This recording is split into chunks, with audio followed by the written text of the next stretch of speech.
मैं तो कहूँगा कानून अपना काम करे। तब से अगर उन्होंने एफ कर ली वापस क्लोज भी हो जाएगी। हमारे यहाँ कंप्लीट किया हुआ है एफ को, तो मैं ज़्यादा इन बातों में नहीं पढ़ता हूँ। मुलजिम पकड़े जाने चाहिए। बड़ी घटना, मामूली घटना है, उस घटना की जितनी निंदा करें उतनी कम है। और ये जो लफंडर टाइप लोग हैं जो बजरंग दल के नाम से, विश्व हिंदू परिषद के नाम से काम करते हैं, ये बेईमान लोग हैं, असामाजिक तत्व। प्रधानमंत्री खुद ने कहा ये एंटी सोशल एलिमेंट है। एक बार बोल गए वो 4 साल पहले, अगर बार बार बोलते तो अभी नौबत ही नहीं आती। तो ये तो मैं समझता हूँ कि जो पार्टी भारतीय जनता पार्टी है,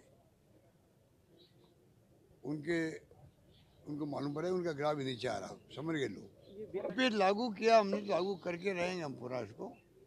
लोगों को लाभ मिलने लग गए राजस्थान के अंदर, ये क्यों भूल जाते हैं।